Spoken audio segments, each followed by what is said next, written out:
At 6 o'clock in the morning, 4 police cruisers idled on my driveway, red and blue lights bouncing off the windows of my newly bought house. A half-dozen officers stood across the lawn, hands resting on their belts like I was some kind of threat. I just stood there, coffee mug in hand, Army Corps of Engineers logo shining in the sun, staring at the property I'd paid off 6 months ago. Deed right in my hand, 40 feet away, Megan Stetson, the HOA president, hid behind her designer sunglasses, smirking like she'd just won a lottery. 4 hours earlier, she'd called 911 and reported a dangerous, possibly armed squatter. Except I wasn't a squatter. I was a 45-year-old veteran who just wanted to build a workshop in peace. The morning air smelled like pine and rain-soaked earth, that clean, heavy scent you only get after a night storm. My boots sank slightly into the wet gravel as I walked across the driveway, mug of coffee in one hand, deed folder in the other. The steam from the cup rose slowly, curling in the cool air. The mug had the old Army Corps of Engineers logo printed on it, faded from 20 years of use, but still there. It reminded me of discipline, of order, of how things were supposed to work when people respected boundaries. 6 months ago, I thought I'd finally found that kind of peace. The land wasn't much, a 2-acre stretch off a quiet county road, flanked by tall pines and a ridge that led down to a narrow creek. The cabin I bought with it was old but solid, a fixer-upper, a porch that creaked when you stepped on it, a tin roof that echoed during rain, and enough room for a workshop behind the house. I'd left the Army at 42 with my pension, a few scars, and a strong desire to build instead of destroy. I wanted to restore things, machines, furniture, the kind of craftsmanship that takes patience. So I worked the land, cleared brush, mended the fence, rebuilt the porch. Every nail was mine. Every board I set felt like reclaiming time I'd lost overseas. Then she arrived. It was my second week on the property. The sound of gravel crunching made me glance up. A pearl-white SUV with gold rims and a vanity plate that said Stetson 1 rolled up. The driver door opened, and out stepped Megan Stetson, the self-proclaimed queen of the nearby subdivision. Stetson Meadows. Her blazer looked too polished for country roads, her clipboard too shiny for dirt work. Her eyes scanned my land like she was already counting violations. "Mr. Graves?" she called, like she already knew who I was. "Yeah? I'm Megan Stetson, president of the Stetson Meadows Homeowners Association." She said it like she was announcing royalty. "We've received several reports about unapproved construction and equipment storage here." I blinked. "Reports? From who?" "From residents in our community." I pointed toward the road.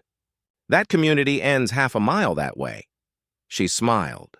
That type of smile you see on someone who thinks you're beneath them. "That's what you think. This area is under our extended oversight zone." I let out a slow laugh. "Oversight zone? That's not a thing, ma'am. This property isn't in your HOA. County records confirm it." She clicked her pen, scribbled something, then looked up. "Well, whether you like it or not, you're adjacent to our neighborhood. Your property impacts our aesthetics and property values. You'll need to comply with our community standards." I took a sip of coffee, keeping my tone flat. "Ma'am, this land was bought at a county tax auction. I paid cash. I own the deed free and clear." She didn't flinch. "You'll be hearing from our legal committee." And that was the beginning. Over the next few weeks, Megan treated my land like it was an expansion pack for her empire. She sent me printed HOA compliance reminders, hand-delivered by her assistant, a nervous guy named Jeff who always avoided eye contact. First, she cited improper fence design. Then it was storage of non-compliant materials, meaning my woodpile. Later, she tried to fine me for visual disruption of neighborhood uniformity. I called the county zoning office twice. Both times, they confirmed what I already knew. Stetson Meadows HOA had zero legal claim over my parcel. When I told Megan that, she just smiled. "You'll find it's easier to cooperate, Mr. Graves." She didn't stop there. One morning, I found my for sale sign had been pulled from the ground and replaced with a bright orange notice of violation nailed to my fence. The fine print said, "Failure to comply may result in property lien or demolition notice." That was the first time I took out my phone and started filming. That footage would save me later. 2 days before the cops came, Megan showed up again, this time with her SUV parked sideways across my driveway, blocking it like a barricade. She got out wearing the same blazer. Same sunglasses, same arrogant posture. "Mr. Graves," she said, "you've left me with no choice but to escalate this matter. You're in violation of multiple HOA ordinances." I leaned against my truck, arms folded. "You've already escalated it by stepping foot on private property again. You're trespassing," she smirked, tapping her clipboard. "If you don't clear those structures by Friday, I'll have them bulldozed. You'll have no one to blame but yourself." I said nothing for a few seconds, just watched her, calm, unmoving. Then, "You touch that shed and I'll see you in court." Her expression didn't even twitch. She smiled that tight, silent smile and turned away. As she climbed into her SUV, I caught her reflection in the side mirror. She was already on the phone. That was the last time I saw her before everything blew up. Because 4 hours later, she called 911, told them a possibly armed squatter was threatening HOA officials. When I stepped out that morning, the sound of police radios was already echoing across the ridge. 4 cruisers lined up on my gravel driveway, their red and blue lights flashing against the wet pine bark. The reflections shimmered on puddles like fire and ice. For a moment, I just stood there, a mug still warm in my hand, watching them step out, one after another, hands resting near their sidearms, scanning the property like they were entering a standoff. The first one to approach was a sergeant, maybe late 30s, sharp posture, calm voice. His badge read Reed. He kept a professional distance. "Sir, we received a call about a possible armed individual refusing to leave private property."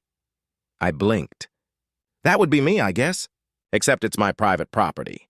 Behind him, Megan Stetson was standing near her SUV, arms crossed, designer sunglasses on, chin high. She didn't say a word, but that smirk, that same smug smirk, never left her face. "Sir," Reed continued, "we just need to verify a few things. Mind if I ask for your ID?" I handed him my wallet. He checked it, then looked around. "Do you have documentation proving ownership of this parcel?" "Right here," I said, lifting the manila folder I'd brought with me. Inside was everything: the tax auction deed, county receipts, survey map, and title transfer. Reed nodded, flipping through the pages. "This looks legit." Before he could finish, Megan walked up, heels crunching the gravel. "Officer," she interrupted, voice sharp, "this man is lying. That property falls under Stetson Meadows' jurisdiction. We have standing HOA bylaws." Reed held up a hand. "Ma'am, please step back." "We'll handle it." She didn't move. "No, you don't understand. He's been warned multiple times. He's trespassing on association-managed land and has refused removal. There are liability issues." I cut in, calm but cold. "Ma'am, you called 911 claiming an armed squatter. I've got my coffee in one hand and the deed in the other. I suggest you start explaining that lie." One of the younger officers shifted uneasily, glancing between us. Reed let out a breath. "Okay," he said, turning to her. "Do you have any legal proof this land is under HOA jurisdiction?" Her lips tightened. "I don't have it on me, but the bylaws clearly—" "Then you don't have jurisdiction," he interrupted flatly. "And calling in a false emergency report is a serious issue." That was the first time her smirk faltered. I watched her face carefully. That microsecond of hesitation, the flicker of realization that she'd overplayed her hand. "Officer, if you'll allow me to speak," I said quietly. "This isn't the first time she's tried this. She's sent letters, fines, even threats of demolition. I've documented every encounter." I reached into my truck and pulled out my GoPro camera, the same one I'd used to record her blocking my driveway 2 days earlier. I scrolled through and showed the footage. Megan shouting, threatening to bulldoze, and then calling someone mid-scene. Reed watched the clip silently. When it ended, he sighed. "Ma'am, this looks bad." Megan's tone turned defensive, her confidence slipping. "You're making a mistake. That land is part of our community easement. I have the documents at home." He shook his head. "Then bring them to the county clerk's office. But for now, you have no standing here. I'd suggest leaving before we start filing our own report." Her sunglasses slipped slightly down her nose, revealing eyes that were no longer smug, just furious. "This isn't over," she hissed. She turned to walk back toward her SUV, heels snapping on the gravel, but not before giving me one last glare. "You'll regret this, Mr. Graves. You'll regret ever moving here." I took a sip of coffee, keeping my voice level. "I'm already regretting the neighbors." One of the younger officers stifled a smirk. Reed gave me a look, half warning, half sympathy, and said, "You're clear, sir. Just be careful. People like her don't like being told no." As they drove away, I stood there for a long moment, watching the cruiser's lights fade down the county road. The silence that followed was deafening. The kind that feels like a storm before another storm. Knew Megan wasn't finished. She wasn't the kind of person to take no as an answer. She was the kind who made no a challenge. And sure enough, that evening, I saw a drone hovering above my cabin. Someone was watching me. By sunrise, the sound of hammering echoed across my property like a taunt. I walked outside, coffee mug in hand, and nearly choked on the first sip. My gravel driveway looked like a construction site. Orange cones were lined up like soldiers guarding enemy territory. Yellow caution tape fluttered in the wind, and a brand-new laminated sign gleamed in the morning light. Notice of HOA violation. Unauthorized structure, trespass on common land. My workshop wasn't even finished. Just a steel frame and a concrete slab poured 2 days ago. And yet here I was, being labeled a criminal on my own property. I took a slow breath. Old habits from the Army. Stay calm, observe, analyze, then strike. A group of men in polo shirts and reflective vests stood a few yards away, measuring the ground with laser tools and marking lines with red spray paint. Their trucks had the same HOA logo stenciled on the doors.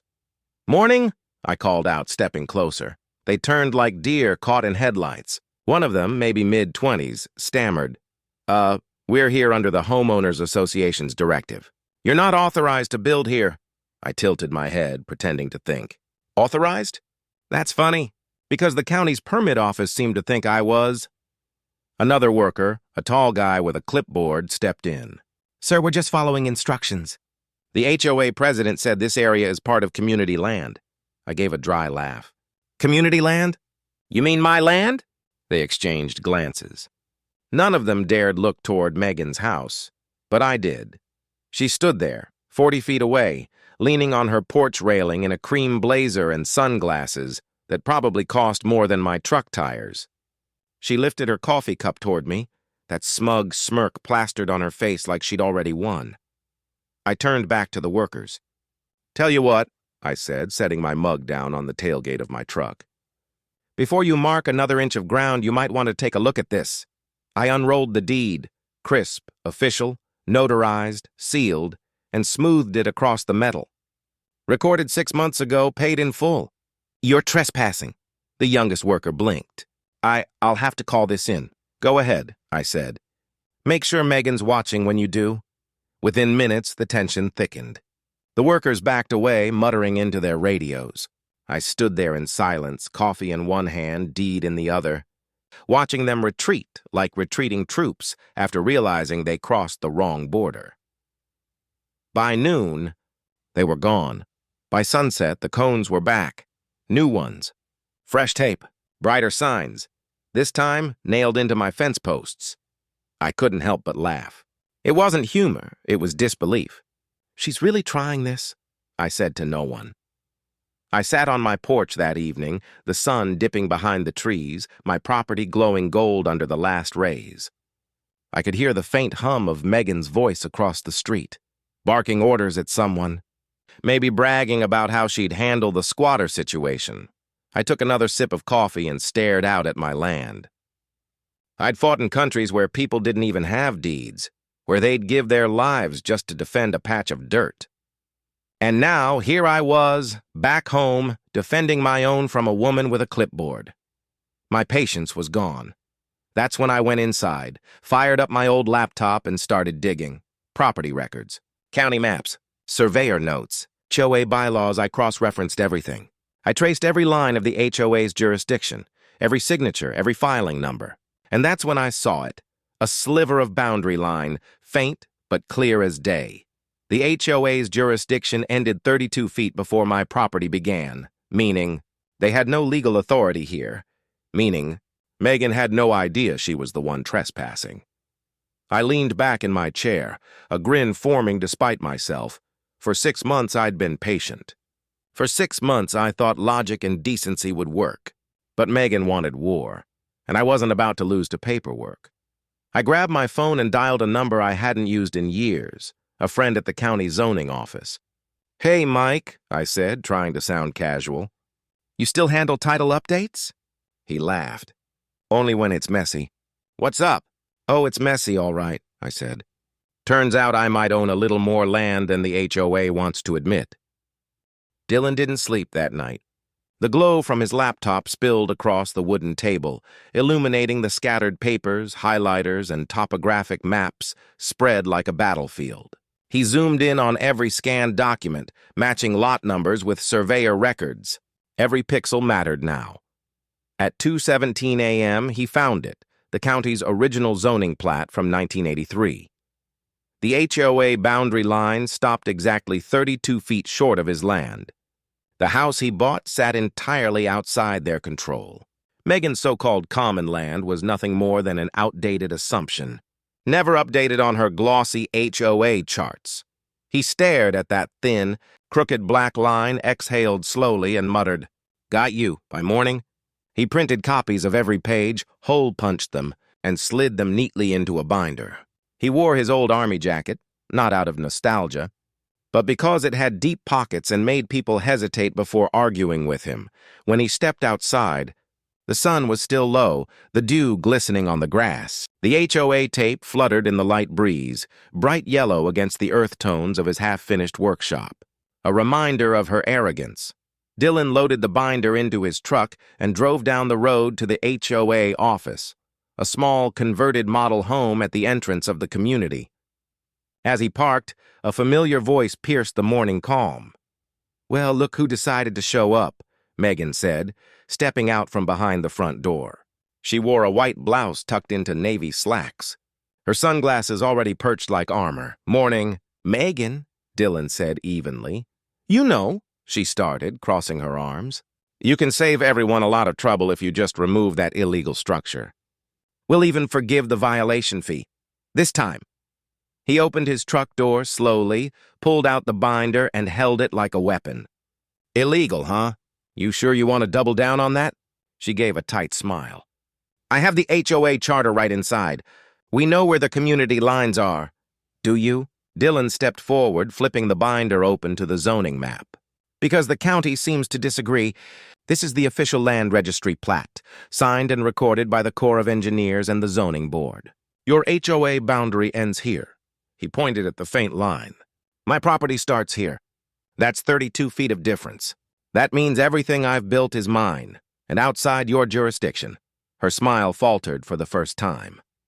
"That's impossible. Your records are wrong," Dylan said, "and I've got the county assessor's seal to prove it."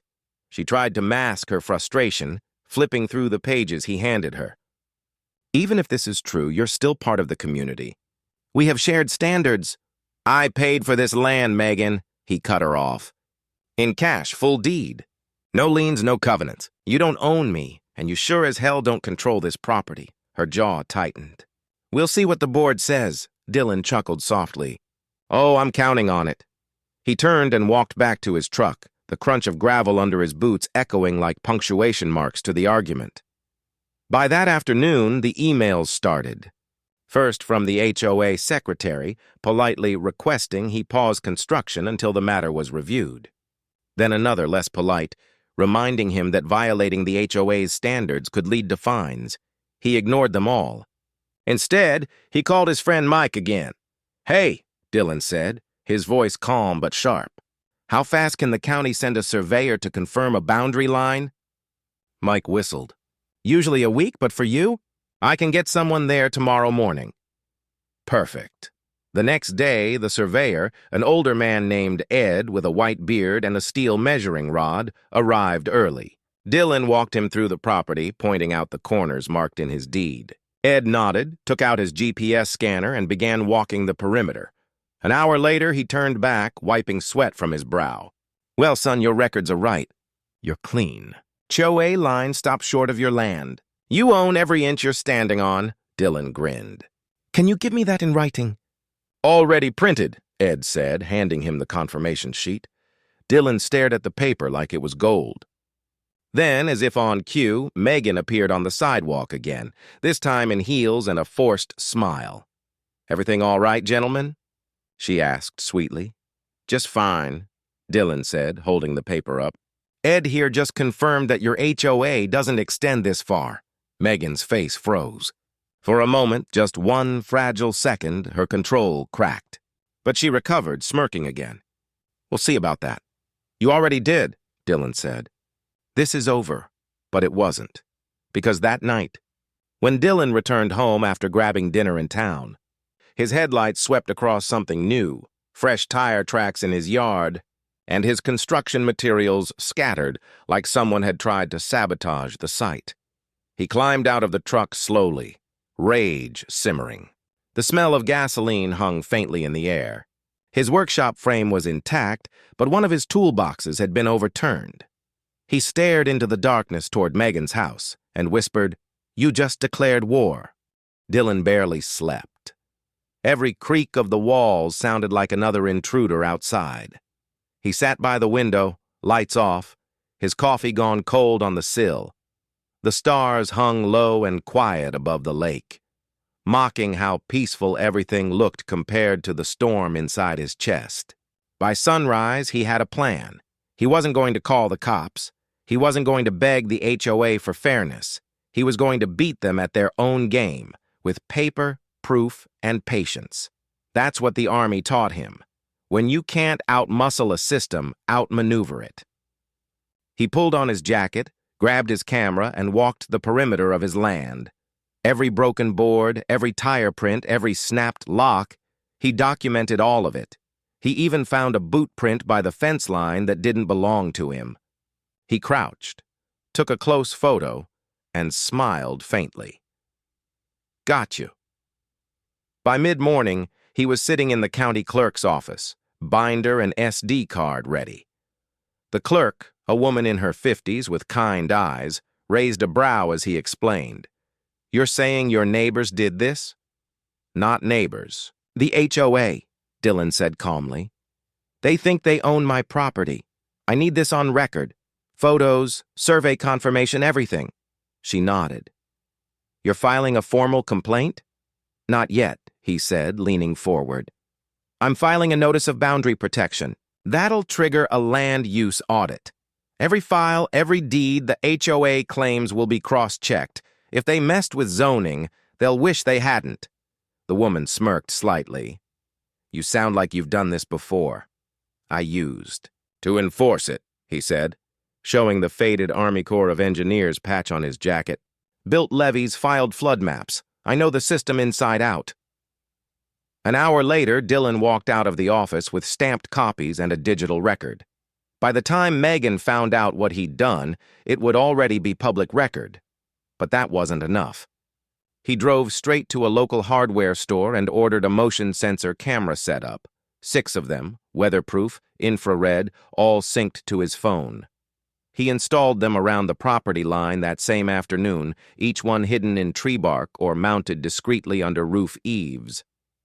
By sunset, the workshop area glowed under floodlights. He poured himself another coffee and sat on the porch, watching the light reflect on the lake's rippling surface. The same lake Megan used to brag was private HOA property. He smirked. Not anymore. Just as he settled into his chair, a text alert buzzed on his phone. One of the cameras had detected motion. Dylan opened the live feed and his jaw clenched. 2 silhouettes, near the fence line again. One of them carried a flashlight, the other, a clipboard. Megan, he muttered. He quietly stepped inside, grabbed his phone, and hit record as he walked out to the edge of the property. Evening, he said, voice calm but cutting. The figures froze. Megan turned, clearly startled but trying to hold her composure. Oh, Dylan, we were just checking boundary stakes. HOA inspection. Inspection, he repeated flatly. On private property, without notice, and after dark. She smiled tightly. You're making this harder than it needs to be. You're trespassing, he said, holding up his phone. And you're being recorded. I suggest you leave. Her partner, a younger man wearing an HOA polo, muttered, Let's just go, Megan. But she wasn't done. You think you can hide behind paperwork? You can't stop us from maintaining community standards? Dylan took a slow step forward.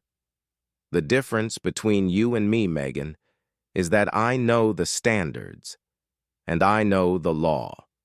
And right now, you're on the wrong side of both. Her lip trembled. Just a flicker, but enough to show she wasn't as invincible as she pretended. The next morning, Dylan compiled the footage and sent it directly to the county zoning office, attaching timestamps and location coordinates. He added one last note at the bottom. Repeated trespass by HOA officers attempting to assert unlawful jurisdiction on private property. It was surgical, methodical, the kind of quiet strike that didn't need noise to destroy reputations. By afternoon, the news reached Megan. She showed up again, this time with 2 police officers in tow. Dylan stepped outside as they approached, binder in one hand, phone in the other. Mr. Graves, one of the officers said cautiously. We received a call about a dispute. Yeah, Dylan said evenly. And before she spins her story, here's the real one. He handed the officer the printed survey, timestamps, and complaint confirmation from the county. The officer scanned through the papers. Megan stood stiff, lips pressed into a thin line. Ma'am, the officer finally said, according to this property isn't under your HOA's jurisdiction. Megan's face drained of color. That can't be right. It's verified, the officer said, and trespassing on this land again could be a criminal offense. For the first time, Megan had no words. She just turned, muttering under her breath, and walked back toward her SUV. Dylan stood still, arms crossed, watching her go. The moment she was gone, he exhaled deeply, not in victory, but in controlled calm.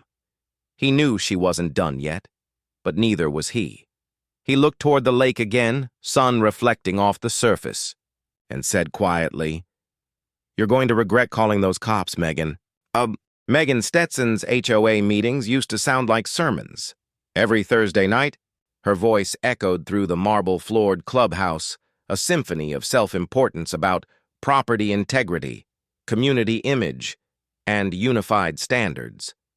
But that Thursday, the echo faltered. The moment Dylan's name appeared on the agenda, whispers rippled through the crowd. Even her own board members exchanged uneasy glances. The rumor had spread. The man she'd tried to evict wasn't some squatter. He was now technically their landlord. That morning, the county zoning department finalized their audit, and the results were brutal. The entire subdivision, the very one Megan lorded over, sat partly on Dylan's newly purchased land parcel. He didn't just own his lot. His deed reached under the road, the tennis courts, and the HOA's common area itself. And Megan? She had signed every maintenance and improvement order on land that wasn't legally theirs. Dylan arrived late to that meeting, just as Megan tried to reassert control. He wore his usual flannel and calm expression, holding a single manila folder under his arm. The tension thickened when he walked up the aisle toward the podium. No shouting, no swagger. Just quiet precision. Megan, he said, setting the folder down, you filed an incident report last week. Claimed I was trespassing again. She folded her arms. That's correct. You've been warned several times. He opened the folder. You might want to take that up with the county assessor. He flipped a map onto the projector screen. Red lines traced through the neighborhood like veins. This, he tapped, is my property line. You've been operating your HOA facilities here. His finger slid to the tennis courts. And here. Then to the access road. And your entire sign at the gate? That's mine, too. Gasps echoed through the room. A board member murmured, That can't be right. Dylan smiled faintly. Oh, it's right. The original land deed was misfiled decades ago, and I bought the parcel at auction 6 months back. Paid in full, verified by the state registrar. Which means every HOA expense spent on this land is technically illegal use of private property. Megan's face turned red. You're lying. You manipulated the records, he interrupted, calm but firm. You called me a squatter. You had officers on my porch. You trespassed, vandalized, and harassed me. I didn't manipulate anything, Megan. You just never read the fine print. One of the board members whispered to another, If he's right, we're bankrupt. Megan's voice cracked. This is ridiculous. I'll have my lawyer review. You'll want to do that fast, Dylan said, handing her an envelope. Because I've already served notice of lease renegotiation. Starting next quarter, the HOA will owe me rent for every inch of infrastructure on my property. The room went silent. A few people chuckled nervously. Others looked horrified. But Megan didn't laugh. She just stared at the map, eyes wide, realizing she'd built her empire on someone else's foundation. When the meeting adjourned, reporters were already outside. Someone had leaked the audit report, and by sunset, it was all over local news. Homeowners Association under fire for building on private property. Veteran exposes massive HOA land title mistake. Officials investigate HOA president for misuse of funds. By the next morning, Megan's phone was buzzing nonstop. Board members were resigning. Angry residents wanted refunds for dues. Contractors demanded payment for work done on land they no longer legally controlled. And Dylan, he sat on his porch with a fresh cup of coffee, reading the news headlines like they were morning cartoons. He didn't dance on her downfall. He didn't gloat. But when the county truck arrived with fresh boundary markers and a new deed placard, he couldn't help the small grin that crept across his face. That same afternoon, a police cruiser pulled up, the same one that had shown up months ago when Megan called him a squatter. Officer Taylor stepped out, hat in hand. Mr. Graves, he said, walking up the porch steps. Heard the news. Guess we owe you an apology. Dylan shrugged. You were doing your job. Still, the officer said. For what it's worth, Megan's been officially suspended from the HOA board. County's auditing her personal accounts, too. Dylan nodded, sipping his coffee. Guess she'll finally learn what boundaries mean. They both chuckled quietly. For the first time, the air around his property felt light. Free. Later that evening, Dylan stood by the lake, watching the orange sunset paint the water gold. He thought about how fast people like Megan crumble when their illusion of control cracks. He didn't hate her. He pitied her. Somewhere behind him, he heard the sound of a car door slam. Megan! Her voice shook as she spoke.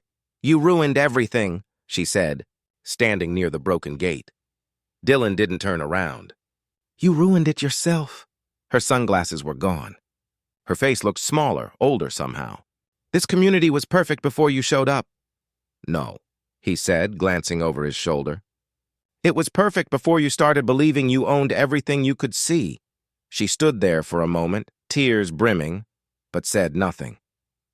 Then she walked back to her car and drove off, leaving a faint trail of dust in the dying light. Dylan looked back at the lake one more time, smiling softly. Told you, Megan. You called the cops on your landlord. The courtroom was packed. Every seat taken, every corner buzzing with murmurs. Neighbors from the subdivision filled the back row. Reporters lined up along the aisle, and Megan Stetson sat at the defendant's table, her posture rigid. Her eyes hidden behind tired makeup and shaking hands. Dylan Graves sat calmly across the aisle, alone, a single folder on the table before him, the same one he'd carried for months. The air felt electric, heavy with the sound of cameras clicking and whispers about the man who bought the land beneath an HOA. When the judge entered, the room went silent. Court is now in session for Graves versus Stetson Homeowners Association, the clerk announced. The judge, a graying woman with a measured tone, glanced over her glasses at both parties. Let's keep this civil. I've read enough to know we're dealing with more than just zoning violations. Megan's attorney started first, voice sharp and theatrical. Your Honor, this entire case is a misunderstanding. My client was under the impression that Mr. Graves's land was already part of the established HOA jurisdiction. The encroachment was accidental. Dillon quietly slid a document across the table to his lawyer, who stood and spoke for the first time. With respect, Your Honor, nothing about this was accidental. The HOA board ignored multiple boundary notices, trespassed, issued unlawful fines, and even filed false police reports against my client. That's not ignorance. That's malice. The judge leaned forward. You're telling me the HOA built community property on land it didn't own, and then called law enforcement on the owner himself? Yes, ma'am, Dillon's lawyer said. And here's the deed. Fully registered 6 months before the incident. He handed it to the bailiff, who passed it to the bench. The judge studied it in silence. Her brow furrowed, then lifted slightly in disbelief. This is thorough, she muttered. Looks like your client did his homework, Mr. Graves. Dillon nodded once modestly. When it was Megan's turn to testify, she approached the stand with trembling hands. The same woman who once smirked behind designer sunglasses now looked pale, exhausted. A ghost of her former self. Mrs. Stetson, the judge said, you were president of this HOA, correct? Megan swallowed hard. Yes, Your Honor.